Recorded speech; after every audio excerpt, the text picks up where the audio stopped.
We've been told so many times.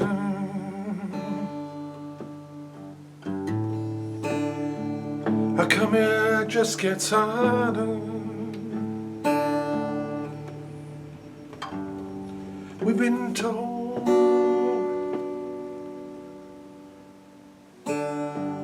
so many times.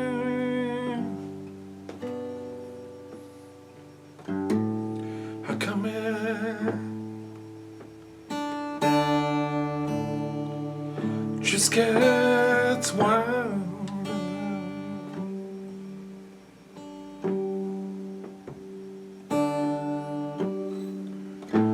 When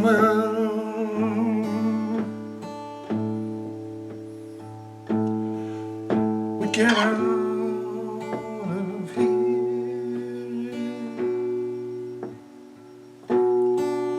to a brand new way of seeing,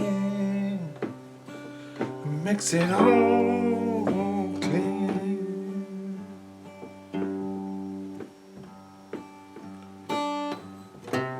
I hope to see. I hope we're gonna meet again.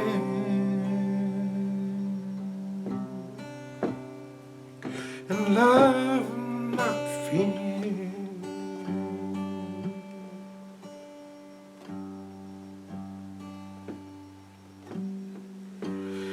Oh, that message, it gets distorted.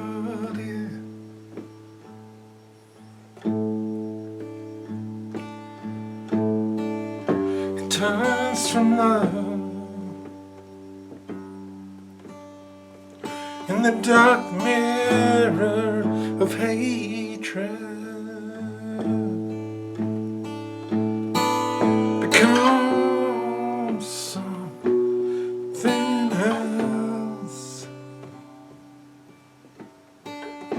Goes from good to worse,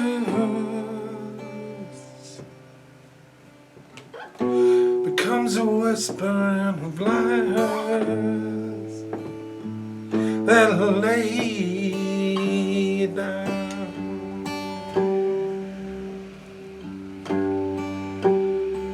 So come on,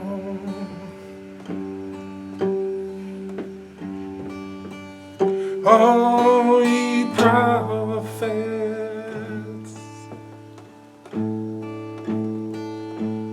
and you saints,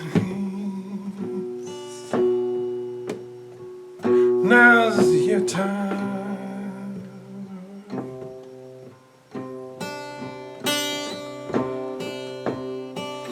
Get on.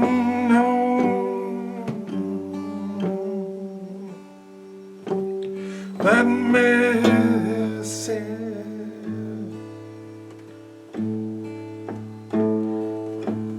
for the breakthrough, yet the end time.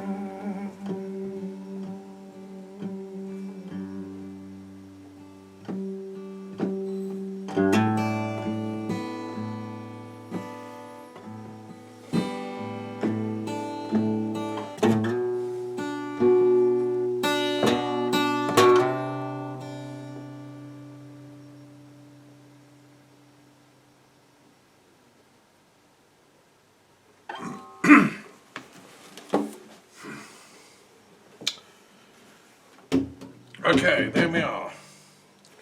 Greetings, hello, it's Thomas Daffan. It's my weekly song and my little talk and my poem for the end of the world. I hope not, fingers crossed. But maybe it's the end of a certain type of world. You know, we need to sort of graduate from the class. Has that sort of end of term feel, doesn't it? And I say that as a teacher of many years. You know, the planetary classroom is having some troubles. It was my hero when I was a boy, John Keats, the poet, who said this world is a school for souls. You know, I love that idea. It influenced me greatly. I still believe it's true. I think Keats knew that. And I don't think we're doing that well at the moment. We need to up our game. I mean, sometimes feels like this is a remedial planet where we're all sort of resitting exams. So anyway, I'm a teacher. I'm trying to help us all pass. I'm into collective planetary enlightenment, as you know by now. And I follow all simultaneous miraculous paths to collective universal enlightenment. You know, so I have certain things I'm going to share with you. And I'm looking forward to that. Sorry, there seems to be some sort of funny peeping noise going on. Let me investigate.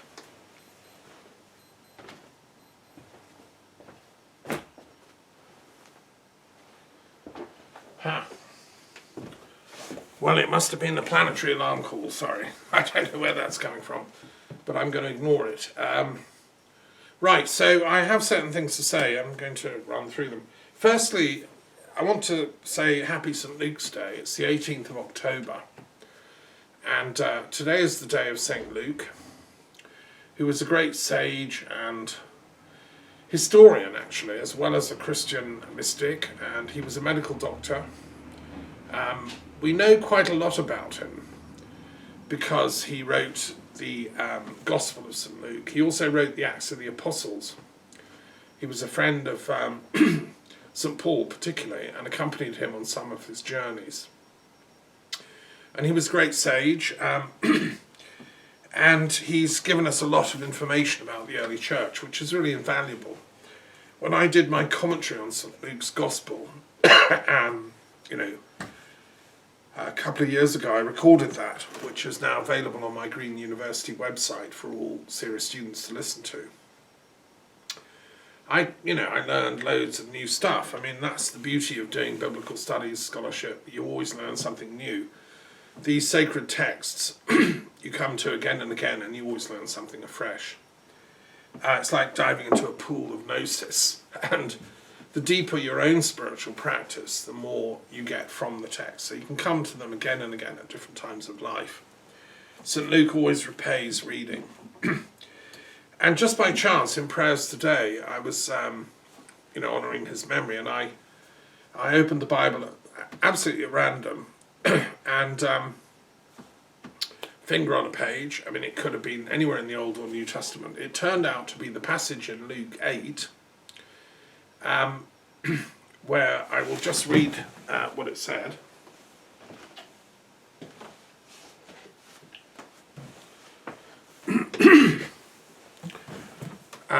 And this was actually in a French Bible, so I'll read it in French. Peu après, il cheminait de ville en ville et de village en village, prêchant et annonçant la bonne nouvelle du royaume de Dieu. Et les 12 étaient avec lui, et quelques femmes qui avaient été guéries d'esprits méchants et de maladies. Marie, celle qu'on appelait la Magdalene, de qui étaient sortis 7 démons, et Jeanne, la femme de Chuza, le préposé d'Hérode, et Suzanne, et beaucoup d'autres femmes, qui les servaient de leurs biens. Okay, for those that don't read French, it's from Luke 8. A little after, he went from village to village and town to town, preaching and announcing the good news of the kingdom of God. And the 12 disciples were with him, and also some women who had been cured of evil spirits and illnesses. Marie, who we call the Magdalene. From her had been exorcised 7 demons.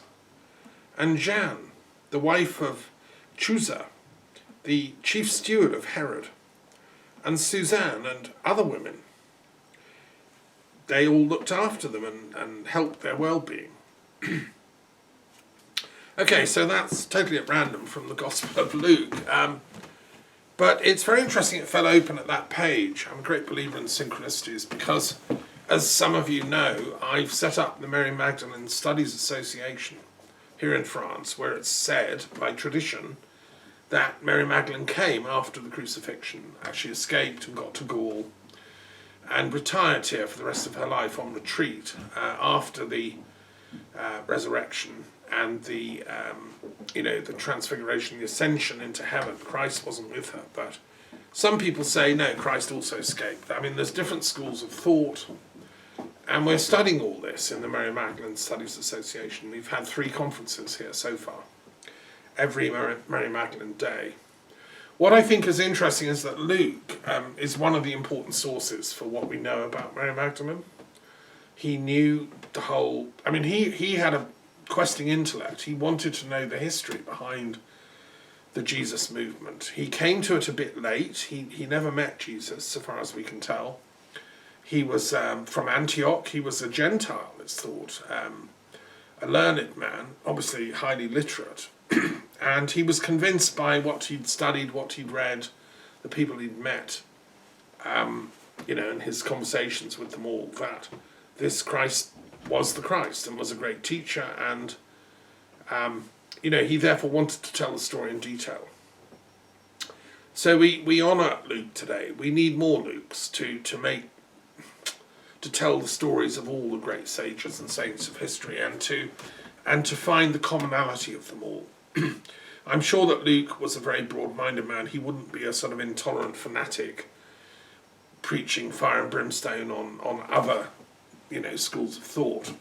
I think he was intelligent enough to understand that some of these mysteries are so profound. Nobody has a monopoly of them. And anyway, so the Mary Magdalene connection to Luke is interesting, and somebody should do a thesis on Mary Magdalene through the eyes of Luke, and whether they ever met, and etc., etc. Just a little footnote. Herod, who was the master of Chuza, who's there mentioned as his chief steward, Herod Antipas he was the son of Herod the Great, or Herod the Infamous, I would call him. Herod the Not Great. He was a tyrant. Even if he was good at building, he was a bully and quite a cruel man. He'd killed the innocent children of Bethlehem, trying to slaughter the new Messiah that the Magi had said was about to be born. Now that's all in Luke. That Herod had died off, the old man, and the sons had taken over. Herod Antipas, who's mentioned there, was intelligent and not on the same level of evil, but wobbled, and he obviously knew Jesus, and he knew John the Baptist, and he initially admired them. I think deep down he did admire them. But unfortunately his wife persuaded him with her daughter to kill John the Baptist. And it was one of those horrible sort of confrontations between secular authority and spiritual authority. Of course he shouldn't have killed John the Baptist. It was outrageous. But a woman set him up to it, and very spitefully and out of jealousy and all the rest of it. The head came off and poor old John was served up on a platter. I mean, as it is, just near me, Bourg-en-Neuf, there's a big Catholic church, which in crusading times acquired the arm of John the Baptist, or the hand, which I've seen. It's in the church. Worth visiting. That was under the Knights Hospitallers, that church, and through their contacts with the Holy Land, that the hand of John the Baptist came, so it's just down the road, which I've seen. We have no way, well, I don't think any scientists have done tests on it, whether it could actually be the hand of John the Baptist, we don't know. And then of course he was implicated in the question of what to do about Jesus. And what is so interesting is that his head steward, Chuza, and the wife of Chuza, were actually part of the Jesus movement. So we have to assume that the husband, Chusa, was also sympathetic to Jesus,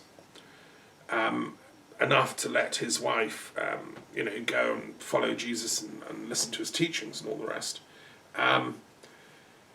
And so presumably Herod himself was not totally unsympathetic, because if he'd have known that his head steward had a wife who was going off following Jesus, he would have sacked them and punished them or something, But he didn't, which shows that he himself had a sort of ear of listening towards Jesus. And this is, I think, proved a bit more when Jesus is brought before Pontius Pilate for trial and sent to Herod. And Herod refuses to condemn him. He's very strict. He won't condemn him to death. He sends him back to Pontius. He won't have anything to do with the killing, the murder, effectively, of Jesus, the judicial murder. And I wonder if there's something going on here behind the scenes, simply as a sort of investigative historian. Now, what we do know is that Herod later, much later, was banished from his little bit of rulership in Palestine, and he was forced to take refuge in Gaul. He retired here to France, to Gaul, where he had estates, at the order of the Roman Emperor, who didn't like him. I think it was either Caligula or Nero, I can't remember, one of the really evil Roman emperors, like seriously evil. And Herod, was like a good man in comparison. So Herod Antipas was forced to retire here to Gaul. Now, it's just speculation. What if he had secretly been in touch with Mary Magdalene, if he felt remorse, if he was sorrowful at what had happened, that he'd not managed to get Jesus saved, that he felt guilty about John the Baptist, that he knew he'd done a series of wrong things. And to make up, he offered Mary Magdalene sanctuaries somewhere in Gaul on one of his estates. It's not impossible, and it would explain a lot. It would explain why the Mary Magdalene story ends up here in Gaul. And it would sort of fit what we know of the psycho-historical character of Herod Antipas. Anyway, it's an intriguing thought, and that's the sort of detail that we're going into in the Mary Magdalene Studies Association. And we're doing it thanks to the Gospels, the texts like Luke, who's probably the most thorough historical writer about the early church. But there are other writers, and I'm a historian. I still hope to find some lost cave with the ancient lost manuscript of here are the living words of Jesus and Mary Magdalene, written in retreat here in Gaul. Who knows? We might find it one day in some cave near Rennes-le-Château. Let's keep looking, folks. That'd be nice. Okay, so thank you, St. Luke. Today we honour you. It's the 18th of October.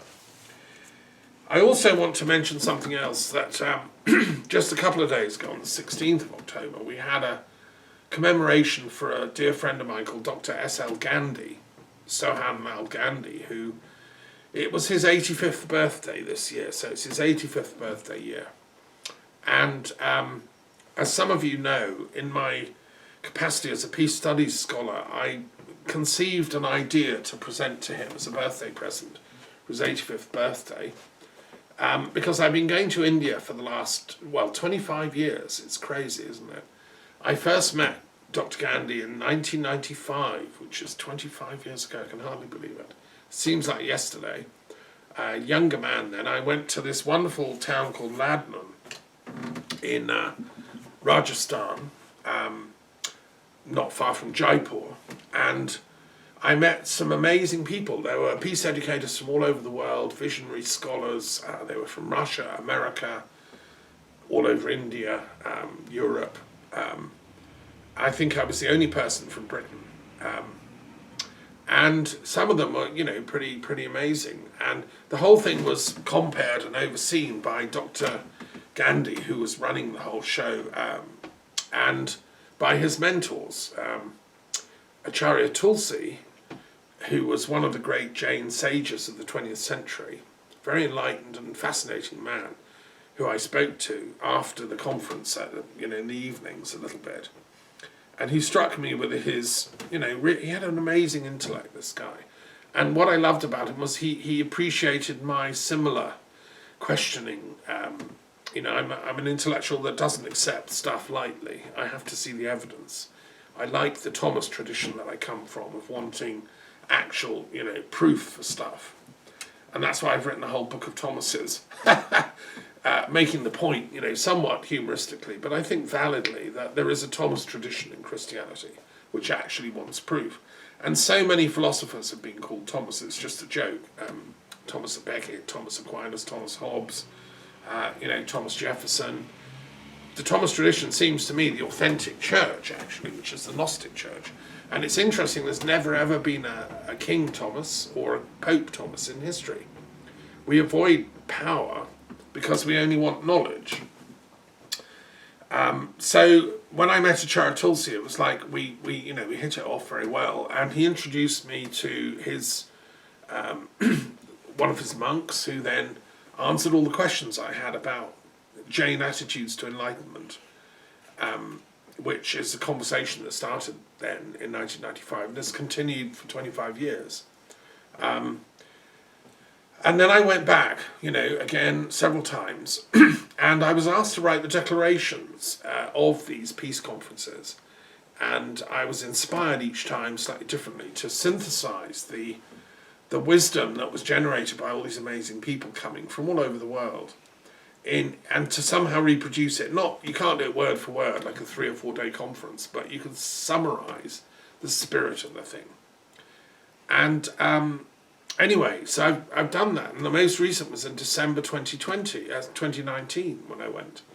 And again, I summarised the conference, this time in a sort of poetic prose. I realised you can't do it in prose, it has to be in poetry. And I thought as a birthday present for Gandhi, I would give him the book of all the declarations. But nobody's ever put them into one book before. We issue them, every couple of years, and they're circulated among colleagues, interfaith experts, non-violent people, specialists, but beyond that, they don't hit, the bookshops. So I thought I'll put them into a book, but I decided to also add other interfaith declarations and philosophical declarations. I've written the Interfaith Peace Declaration, which is the only such interfaith peace treaty. It's the only one in existence. Nobody's thought of it before. So that's in there. I've put in some of the philosophical declarations that International Philosophers of Peace has issued over the years, of which I've been involved with and written some of them. And my dear friend Glenn Martin has written others, and they're all in there. I added in then declarations to do with things like the United Nations, the League of Nations, all these attempts to create peace on the planet. I put the core declarations in. I put in some of the declarations of constitutions, so the US Constitution, what does it say about peace? The Russian Constitution, what does it say about peace? The UK Constitution, such as we have it, the Bill of Rights and the Declaration of Unity between Scotland and England and Wales in 1707. That was mostly about sort of trade. It didn't say hardly anything about peace. I put in the rival declaration by King James II, who'd been kicked out of his kingdom, and he had a vision of peace in Europe. He wrote he circulated a text on perpetual peace in Europe. He's been badly maligned, I think, by historians over the years. And so I also went back and put in the Indigenous Peace Treaty of the North American Indian tribes, brought together by Degana Wida, the great spiritual prophet of peace from the northeastern tribes, and their wonderful declaration of peace that created a pocket of a federation between these tribes, the Huron and Iroquois and so on, so that they wouldn't fight each other and they would live in peace. And it was written down on wampum beads, which you needed to know the code to understand it. It wasn't written down in ordinary writing. They didn't have ordinary writing in those days, but they had the kind of wampum belt way of codifying writing. And that's been handed down orally and in living memory by initiates ever since Deganawida's time. And they're still going, these 5 civilized tribes, and they influenced the drafting of the American Constitution. Franklin knew about it, Jefferson and so on. So that's all in there.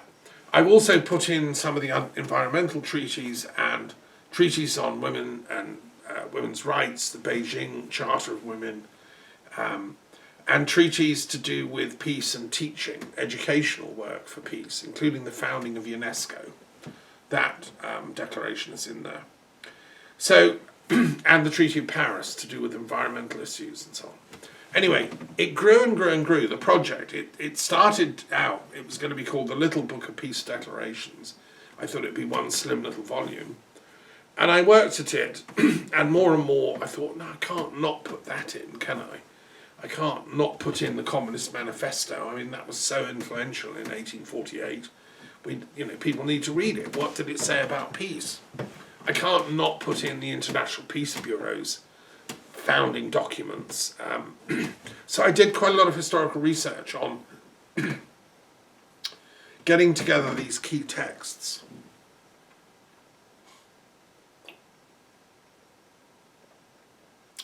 And the book project grew and grew. Eventually it became 4 volumes.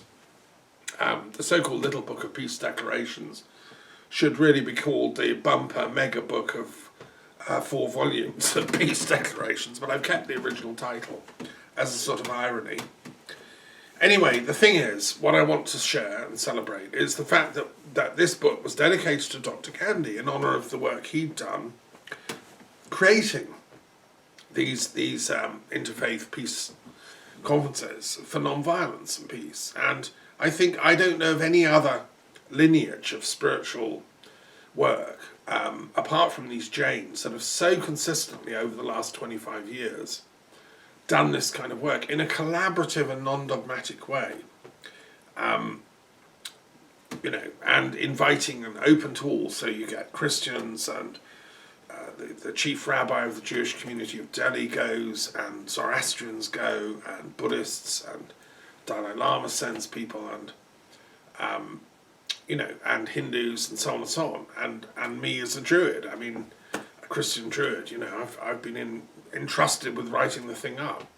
So it was an honour for me to go and to write these things, and the least I can do is give them back to Dr. Gandhi as a present. And I'm happy to say that on the 16th, those 4 volumes were presented finally in person to Dr. Gandhi, and we had an online conference on Zoom with a number of distinguished speakers, and it was very moving actually. And Dr. Gandhi gave a lovely speech talking about his life story.